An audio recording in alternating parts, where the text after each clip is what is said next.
하나님의 말씀은 마태복음 2장 1절로 2절입니다. 1절과 2절을 우리가 한 목소리로 읽겠습니다. 시작. 헤로드 왕 때 예수께서 유대 베들레헴에서 나심에 동방으로부터 박사들이 예루살렘에 이르러 말하되 유대인의 왕으로 나신 이가 어디 계시냐? 우리가 동방에서 그의 배를 보고 그에게 경배하러 왔노라. 아멘. 잠깐 기도하고 말씀을 듣도록 하겠습니다.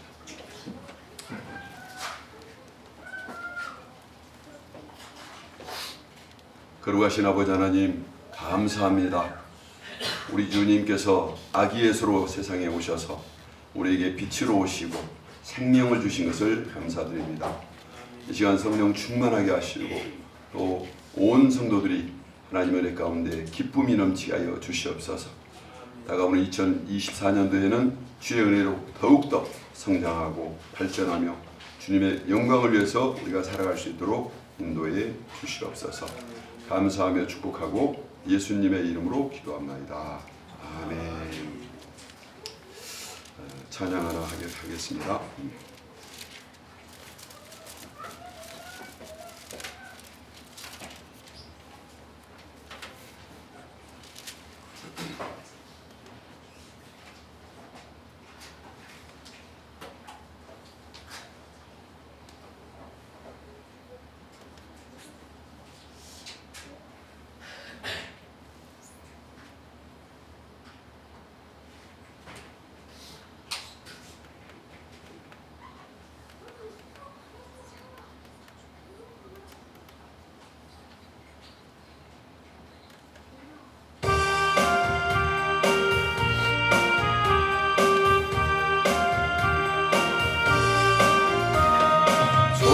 천사들의 노래가 하늘에서 들리니 산과들이 기뻐서 메아리 쳐우리라.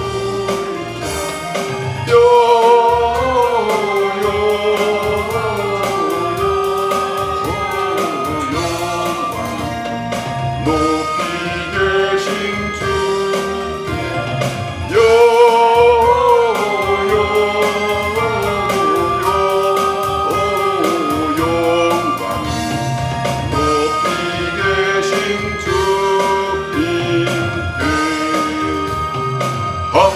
한밤중에 목자들 양떼들을 지킬 때 아름다운 노래가 청아하게 들린다.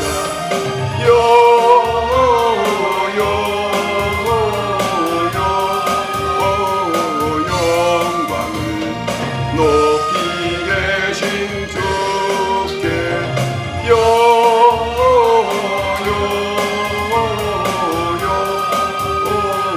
영광을 높이 계신 주님께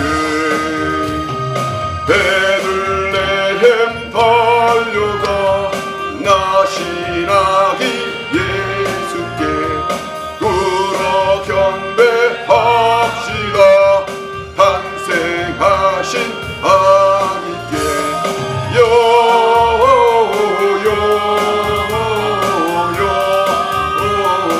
영광을 높이 계신 주께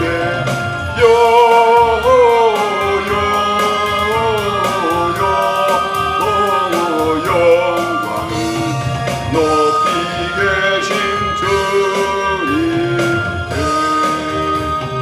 고요 안에 누이신 어린 아기 예수께 우리들도 다 함께 기쁜 찬송 드리자.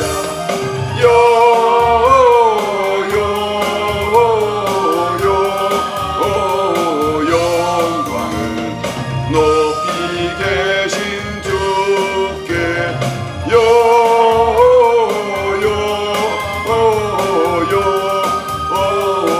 영광을 높이 계신 주님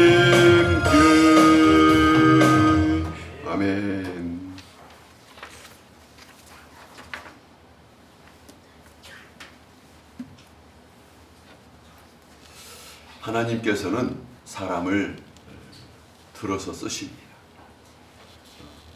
우리는 항상 하나님께서 우리를 들어서 여기서 쓰신다는 그 의식과 믿음을 가지시기를 주님의 이름으로 축원합니다.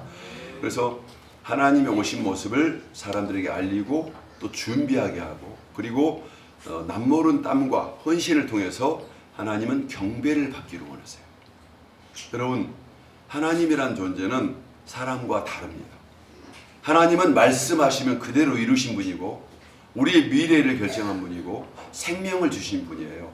그래서 세상의 어떤 것보다 하나님을 귀히 여기고 그분에게 마음을 드리고, 또 우리가 하나님께 드릴 때 그것은 내 힘으로 드린 것이 아니라 하나님이 선택해서 그렇게 허락하셨기 때문에 가능한 줄 여러분 믿으시기 바랍니다. 왜냐하면 하나님께서 우리에게 마음을 주시고 또 예수님을 믿게 하시고 그분을 통해서 영광을 받기 원하시기 때문에 그렇습니다. 하나님은 어떤 사람을 쓰실까요? 하나님은 겸손한 사람을 쓰십니다. 겸손이라는 게 뭐냐면, 겸손이라는 것은 겸손이라는 것은 나를 의지하지 않고 하나님을 의지하는 걸 겸손이라고 해요. 많은 사람이 나를 의지하면서 내 힘으로 살지만, 겸손이란 그것도 좋지만 나는 하나님을 의지하며 나의 모든 힘을 다할 거야, 이렇게 낮추면서 겸손했는데 하나님은 겸손한 자를 쓰시는 줄 믿으시기 바랍니다. 그리고 어떤 사람을 쓰시냐면 하나님에 대해서 관심이 많은 사람이 있어요. 말씀에 대해서, 하나님에 대해서, 하나님이 어떻게 이 세상을 움직여 가시는가 늘 촉각을 곤두세우면서 늘 하나님을 향해서 기도하는 사람, 경건한 사람을 쓰시는 줄 여러분 믿으시기 바랍니다. 우리 2024년이 되면 이제 다 가지는 않았지만 하나님의 쓰임받는 자세로서 겸손하고 또 하나님께 관심을 갖고 또 그분에 대해서 늘 배우려는 그런 마음이 있을 때 저와 여러분은 성장하고 우리는 발전하게 될 줄 믿으시기 바랍니다. 그래서 하나님에 대해서 늘 궁금하고 세상에 돌아가는 위치를 알기 위해서 고요하게 하늘을 바라봤던 사람들이 있었어요.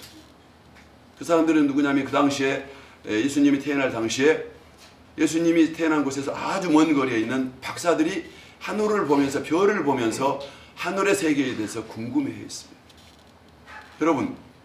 여러분이 늘 잘 알고 있는 동방박사라는 사람들은 각각 모르는 사람들입니다. 그런데 그들의 공통점이 있었어요.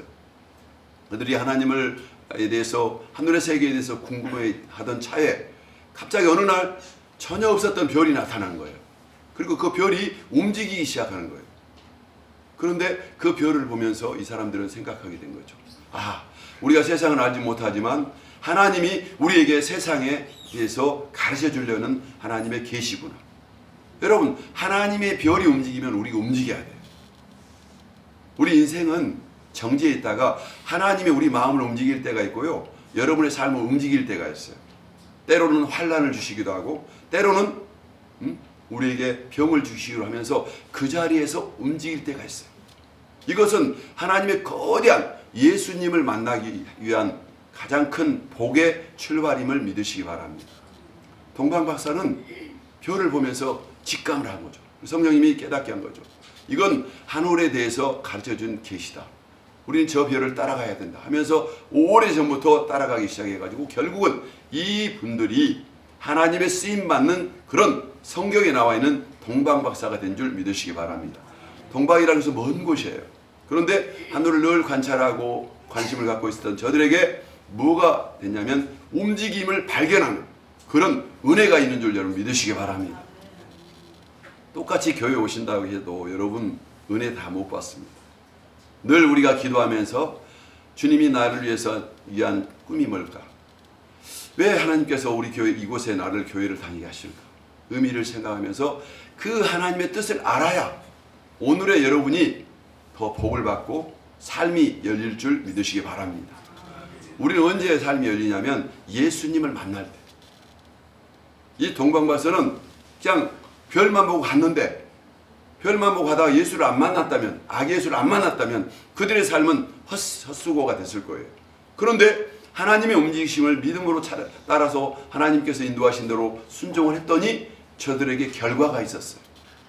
예수님이 세상에 태어나서 실질적으로 역사하는 그곳에 갔는데 갈 뿐만 아니라 그들은 그 예수님을 마음속에 예수님을 왕으로 모셨기 때문에 왕을 만나면 그분에게 드릴 최고의 선물을 준비해서 가는 거예요. 황금과 유향과 몰약.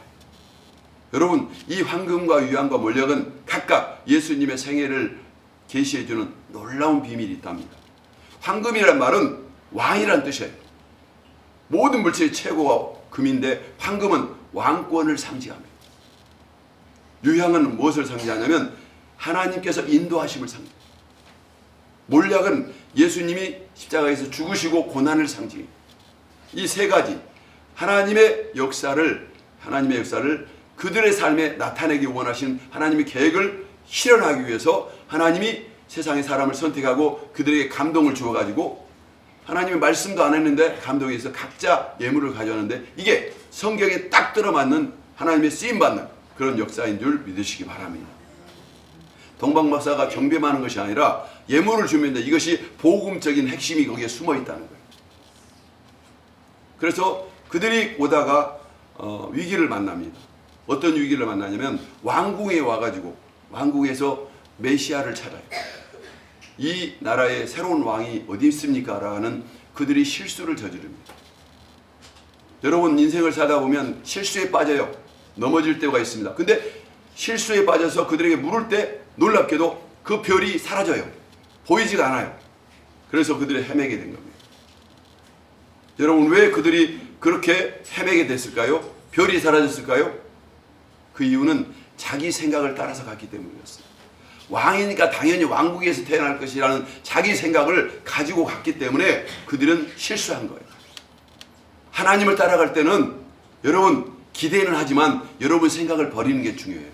내 지식과 생각으로 따라하면 우리가 실패합니다. 왕궁에 가서 비밀을 누설했잖아요. 왕이 태어났다는 비밀. 그런데도 감사하게도 이들이 어디서 메시아가 태어난 것에 대해서 메시아가 태어난 것에 대해서 발설을 하지 않고 왕이 태어난 그것만 말했어요. 그래서 비밀을 지켰어요. 복 있는 사람들은 자기가 가지고 있는 은혜를 다 밖에다 말하면서 사람들의 칭찬을 구하는 게 아니에요. 은혜는 가슴에 숨기면서 때가 이를 때까지 묵묵히 자기 길만 가는 거예요. 동방박사는 거기서 길을 잃었지만 그들이 깨달았어요. 아, 우리가 잘못됐구나 하고 그 왕궁을 나왔더니 그때 바로 별이 나타나게 된 겁니다. 성경을 읽다 보면 굉장히 그 놀라운 내용을 발견하게 돼요. 헤롯이라는 사람이 말입니다. 헤롯 왕이 얼마나 교활한지 몰라요. 헤롯은 사탄을 상징하는데 사탄이 동방박사처럼 살필 줄 알았어요. 자세하게 물었습니다. 아기 예수가 어디서 태어나고 자세하게 묻고 그리고 언제 태어났고 정확한 정보를 물어서 자세하게 문 다음에 거짓말을 해요. 나도 그에게 경배하고 할 테니까 네가 우리에게 알려주라 이렇게 말을 해요. 세상에는 사탄이 있습니다. 헤롯이 그 사탄이었던 거예요. 말을 했을 때 이 사람들이 그 말을 듣고 말을 해주겠다고 말하고 떠납니다. 그런데 하나님께서는 우리가 실수를 하지만 그걸 막아주세요. 그들의 꿈에 하나님이 나타나가지고 헤롯에게 돌아가지 말고 다른 길로 가라고 지시를 받아서 결국은 사탄의 계획에서 빠져나가요.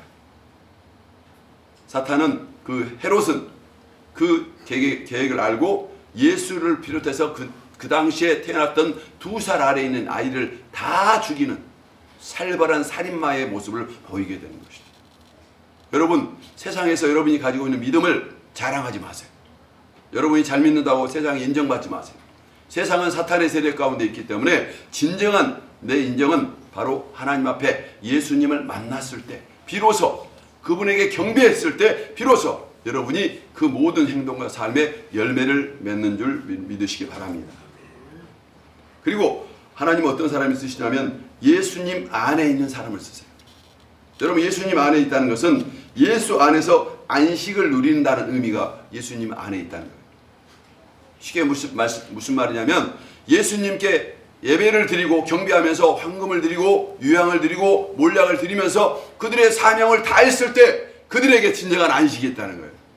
그때 축복을 받고 그들의 삶이 드러난다는 거예요. 그 가는 그 도중까지는 방황하고 실패하지만 우리가 하나님께 예배를 드릴 때 비로소 그 예배 때 하나님이 인정하시고 우리가 드렸는데 이 드린 것보다 30배, 60배 상상할 수 없는 축복으로 그들에게 하나님이 부어주심을 여러분 믿으시기 바랍니다. 그래서 하나님이 쓰시는 사람은 예수님 안에 있도록 늘 애를 쓰는 거예요. 그 말은 무슨 말이냐면 예배를 생명처럼 여기고 어떤 일이 있더라도 예배의 중요성이며 예배 자리에 내가 있어서 내가 하나님께 드려야 돼요. 여러분 하나님께 드릴 것을 물질로만 생각해서는 안 됩니다. 여러분이 가지고 있는 믿음, 여러분이 갖고 있는 헌신, 여러분이 주님을 만나고 싶어하는 그런 마음을 하나님 받기로 했어요. 그 마음이 물질로 만들어서 드리기도 하고 몸만 와셔도 하나님께 드려진 이 몸을 하나님은 귀히 보셔요. 그래서 하나님은 황금과 유향과 몰약을 우리에게 받으신 것처럼 우리의 헌신과 결단과 고백과 눈물을 여러분 받으시기를 원한 줄 믿으시기 바랍니다.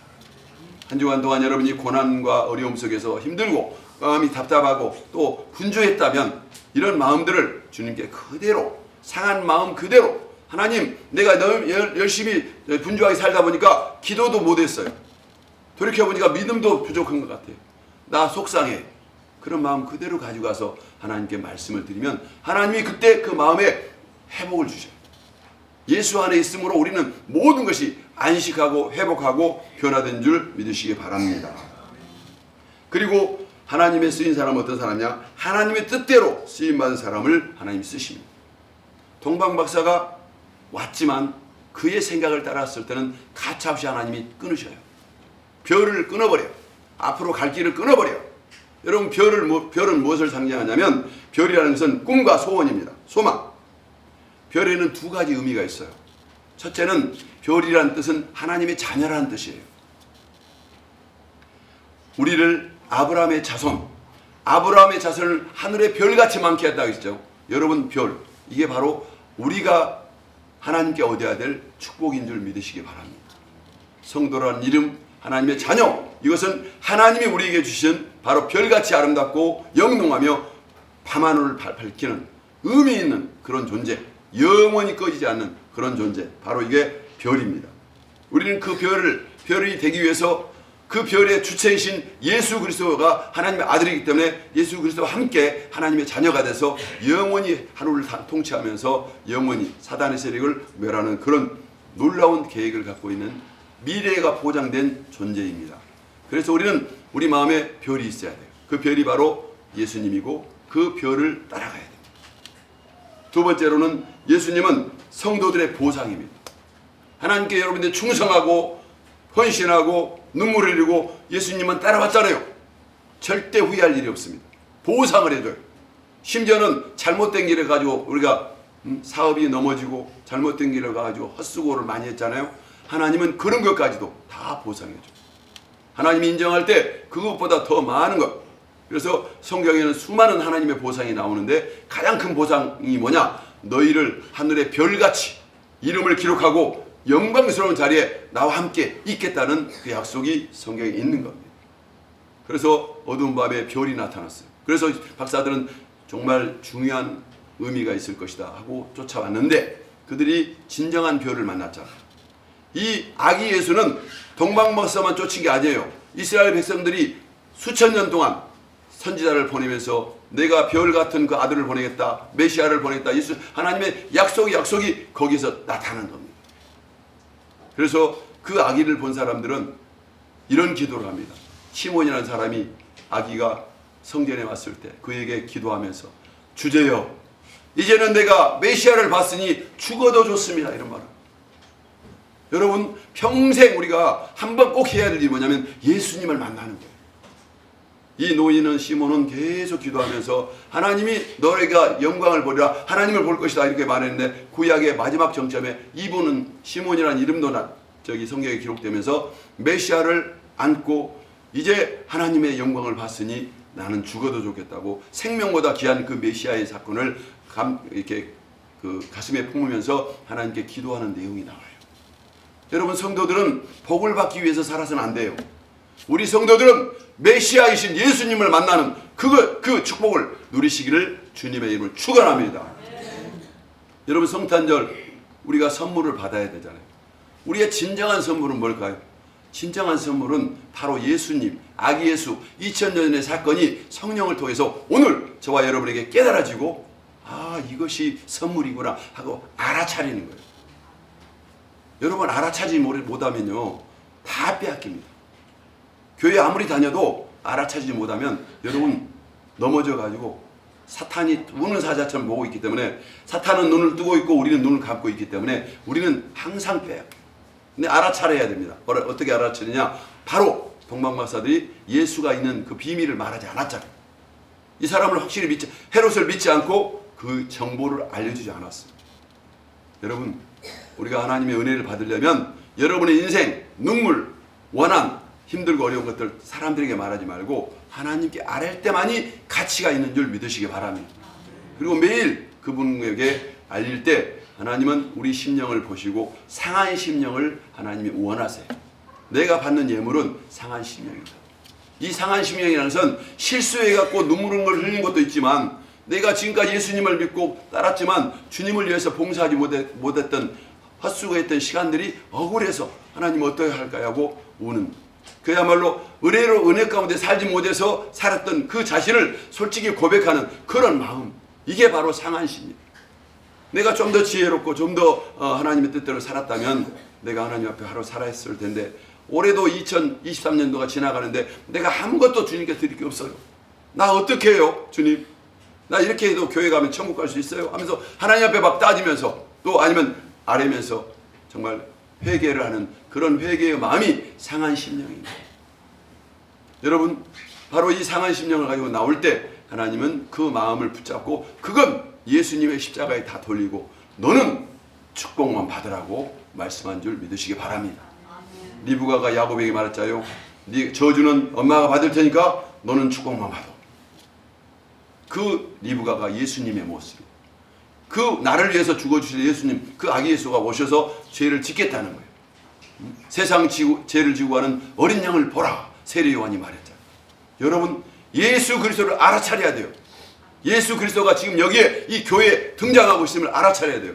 여러분, 여기 와서 예수님을 모르면 교회가 예배가 헛것이에요. 죄정을 통해서 선포된 이 예수가 2000년 전에 역사한 그 마국간에 있는 아기 예수임을 여러분이 느끼고 바라면서 그분을 만날 때 우리의 삶이 회복이 되고 은혜가 넘친 줄 믿으시기 바랍니다. 우리 이 시간 사단의 세력들이 얼마나 우는 사자처럼 교묘하게 우리에게 주님의 정보를 캐내고 우리 속에 숨어있는 믿음을 없애려고 노리고 있는지 모릅니다. 그때마다 주님을 바라보면서 내가 하나님의 쓰임받는 존재고 또 하나님께서 뜻대로 살려고 마음을 다할 때 하나님은 오늘도 저와 여러분을 쓰심을 믿으시기 바랍니다. 그렇다면 황금이라는 것은 무엇일까요? 이 박사들이 와서 하나님께 예수님께 경배하면서 예물을 3가지를 드렸는데 황금과 유향과 몰약입니다. 이 황금은 조금 전에도 말씀드렸지만 황금은 하나님의 예수님이 왕이라는 것을 인정하는 예물이에요. 예수님은 우리의 왕이에요. 즉 무슨 말이냐면 예수님이 왕이라면 나는 예수님의 종이면서 예수님은 우리의 주인이에요. 그러니까 항상 예수님이 원하시는 주인의 뜻을 우리는 궁금해야 되고 주님의 뜻대로 살지 않으면 내가 손해가 된다는 것을 아셔야 돼요. 우리 주님 말씀을 계속 살아가면서 손해 없이 살면 얼마나 좋겠어요. 그러나 저와 여러분은 죄성으로 물들어 있기 때문에 시시각각으로 세상을 보면서 그 왕의 뜻에서 벗어나려고 하는 용수철 같은 이 죄성이 항상 있어요. 교회 안 다니고도 복을 받을 일이 없나? 그런 얘기를 많이 생각합니다. 여러분, 교회 안 다니고 예수님 외에는 복을 받을 일이 없어요. 다는 건 없습니다. 그런데 우리는 세상적인 생각을 하다 보니까 죄를 범하는데 이 죄를 범해서 넘어질 때 바로 그 예수님은 어떠한 우리에게 은혜를 주시느냐? 다시 돌아와서 다시 무릎을 꿇고 회개할 수 있는 회개의 열매를 맺게 한 그런 분이 바로 예수 그리스도임을 믿으시기 바랍니다. 예수님이 죽어주시고 나서 우리가 생각해 보세요. 예수님만 있어도 되잖아요. 우리가 예수님만 믿고 천국 가는 지장이 없잖아요. 근데 왜 하나님은 성령님을 보내셨을까요? 왜 하나님께 성령님을 보내셨어요? 우리 성령님 잘 알지 못하잖아요. 왜 성령님이 필요하신 거예요? 그건 우리가 죄성이 있어서 넘어지니까 회개할 수 있도록 성령께서 깨닫게 하고 다시 예수님의 말씀으로 암탉이 병아리를 품듯이 계속 우리를 도와서 바른 길을 가도록 성령님의 도우심이 필요한 거예요. 그 성령께 우리가 회개할 때 성령이 우리에게 임해서 그 회개하는 사람에게 성령을 부어서 다시 원위치 복귀. 베드로가 예수님을 모른다고 3번이나 부인했잖아요. 그때 성령이 감동된 예수님께서 베드로를 부활하신 후에 베드로를 찾아가가지고 다시 3번을 사랑한다고 고백한 후에 다시 제자로 쓰되 수제자로 썼어요. 우리가 잘못했다고 우리 삶을 낙심해버리면요, 유다처럼 돼요. 유다는 예수님 당시에는 예수님의 정말 쓰임받고 신뢰를 받았는데 그가 예수를 팔고 예수님 팔았으니까 나 같은 놈은 죽어야 돼 하면서 자기가 목을 매달아 죽어버렸어요. 근데 베드로는 유다보다 훨씬 더 나쁘게 예수님을 욕하면서 저런 사람 모른다고 이렇게 뻔뻔하게 말했던 베드로가 그래도 예수님께 돌아올 수 있었던 것은 성령께서 예수님을 보내셔서 그가 돌아올 수 있도록 사랑을 주셨기 때문입니다.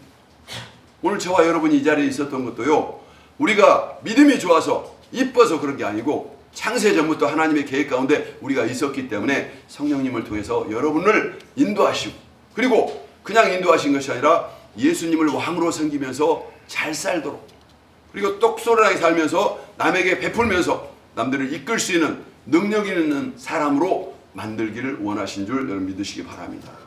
하나님의 뜻은 너희를 온전하고 구비하여 조금도 부족함이 없도록. 여기는 물질도 포함되고 힘도 포함되고 지혜도 포함돼요. 여러분, 우리 주님은 우리에게 의로움이 되시고요, 또 구원함이 되시고, 또 우리에게 영생을 누릴 수 있는 하나님의 자녀가 되는 예수 안에 필요한 것들이 다 갖춰졌어요.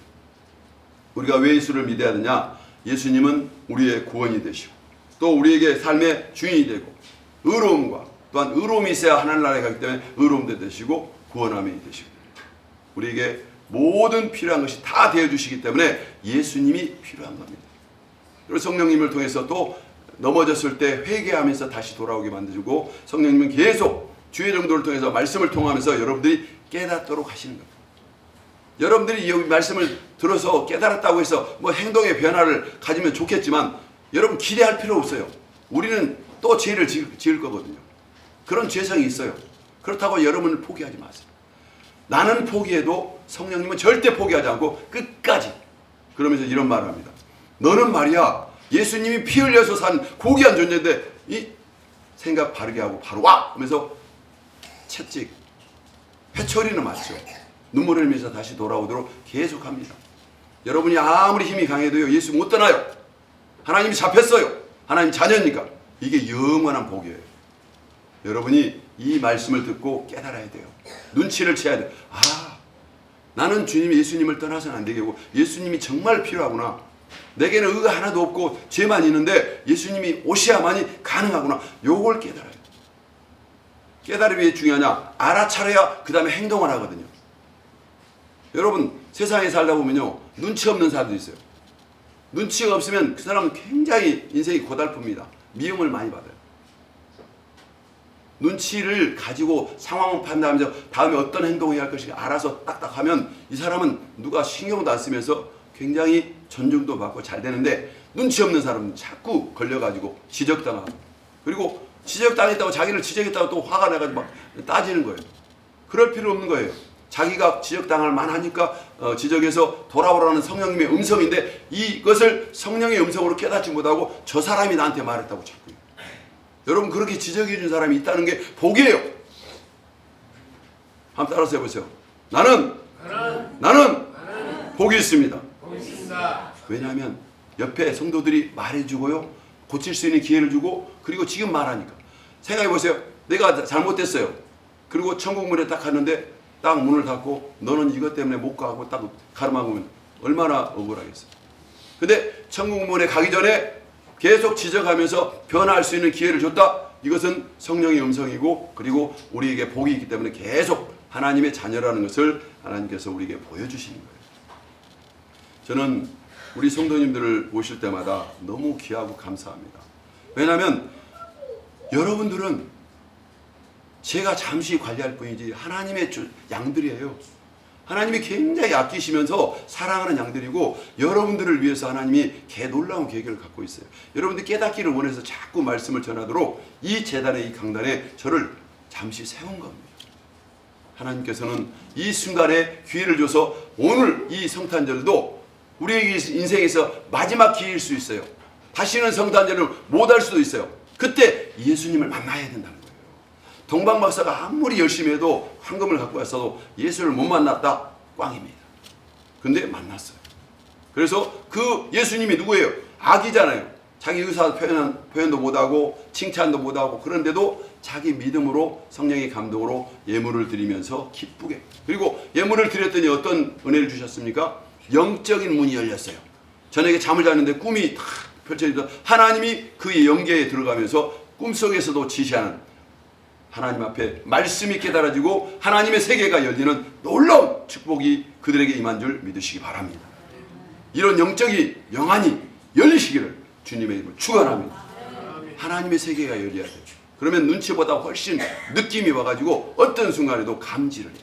시대를 감지하면서 앞서가면서도 다른 사람보다 탁월해지는 다니엘의 지혜가 우리에게 임할 줄 믿으시기 바랍니다. 성령님이 임하시면 다니엘의 지혜가, 다니엘은요 포로로 끌려갔어요. 여러분, 포로로 끌려간 것은 비참한 인생입니다. 그의 미래를 전혀 예상할 수 없는, 그래서 죽을 수도 있고 비참할 수밖에 없는데 그 포로로 끌려갔는데 그 다니엘이 세 친구와 함께 위대한 사람이 됐잖아요. 이 말은 무슨 말이냐면 하나님의 말씀은 우리가 어떤 상황 속에 있든지 위대하게 만들 수 있다는 사실을 믿으시기 바랍니다. 그분을 그렇게 만들 수 있는 주체가 누구냐? 예수. 아기 예수가, 예수님이 우리에게 죽어주시고 구원을 주셨기 때문에 가능한 거지 우리의 노력으로는 안 됩니다. 오늘 우리는 이 예배를 통해서 이걸 깨달으시기 바랍니다. 2000년 전의 사건은 과거의 역사가 아니에요. 하나님의 말씀은 과거의 역사가 아니고 하나님의 말씀은 바로 지금 이 순간 저와 여러분에게 주신 하나님의 음성임을 여러분 믿으시기 바랍니다. 지금은 순종해야 돼요.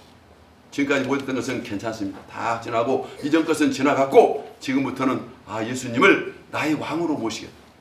여러분의 믿음의 황금을 준 이 시간 들으시기를 주님의 이름으로 축원합니다. 나는 주님을 왕으로 모신다는 증표로 이 황금을 드립니다. 여러분 황금이 없죠? 황금이 없지만 여러분에게 황금이적인 그런 요소가 있습니다. 믿음입니다. 믿음으로 고백하고 지금 이 순간 결심한 순간 역사가 바뀌고 우리의 삶에 예수를 만나면서 이 모든 전개가 연결되면서 빛이 착 펴지듯이 하나님의 빛이 우리에게 임함으로 하나님의 간섭과 도우심과 축복이 내게 임했구나 하고 여러분 자신을 자랑스럽게 생각하고 그 주님과 동행하는, 이제는 하나님께서요 걸음더미에서 일으켜 세워서 귀족의 자리에 있게 하심을 믿으시기 바랍니다. 저를 보세요. 우리는요 죄악의 걸음더미에 있었어요. 근데 오늘 아기 예수를 만나고 예수님 때문에 귀족의 자리로 옮겨졌어요. 느껴지지 않죠? 느껴지지 않지만 우리는 느낌을 믿을 필요는 없고 믿음을 통해서 호적상에 옮겨지면 이것은 내가 마음대로 할 수 있고 누릴 수 있는 거예요. 오늘부터는 예수님의 이름으로 찬양할 수 있고 예수님의 이름에서 헌신하고 모든 게 통장에 차곡차곡 쌓인 금전이 쌓이듯이 삶이 쌓여서 하늘 아래 계속 보관되는 거예요. 여러분이 하기 나르면 엄청난 거부가 될 수 있는 거고 기회를 잡은 거예요. 그게 아닐지라도 우리는 이미 구원받은 존재고 하나님의 자녀임을 믿으시기 바랍니다. 오늘도 이 은혜 가운데 성탄절 이 시기에 하나님 예수 그리스도가 여러분의 마음에 오시고 그분에게 황금 같은 믿음을 드릴 수 있는 그런 축복된 하나님의 선택된 사람이 되시기를 주님의 이름으로 축원합니다. 기도하겠습니다. 하나님 감사합니다. 오늘 주님께서 저희를 사랑하여 주시고 하나님의 선택된 쓰임받는 사람이 어떤 사람인지 우리가 배웠습니다. 우리가 동방박사이고 우리가 예수님을 찾아가는 그런 사람들입니다. 우리 마음속에 황금 같은 믿음을 드리고 또 몰약과 유황 같은 고귀한 주님을 향한 그 지식과 믿음을 삶 속으로 실천하면서 어떤 순간과 고난 가운데서도 십자가를 이기신 주님을 본받아 승리할 수 있도록 인도해 주시옵소서. 이 교회의 주인은 하나님이십니다. 하나님께서 이 시간 아기 예수로 오셔서 좌정하시고 우리의 경배를 받아 주시옵소서. 우리가 드리는 눈물, 우리가 드리는 예물, 우리가 드리는 모든 것들을 받아 주시옵소서. 감사하며 축복하고 예수님의 이름으로 기도합나이다. 아멘.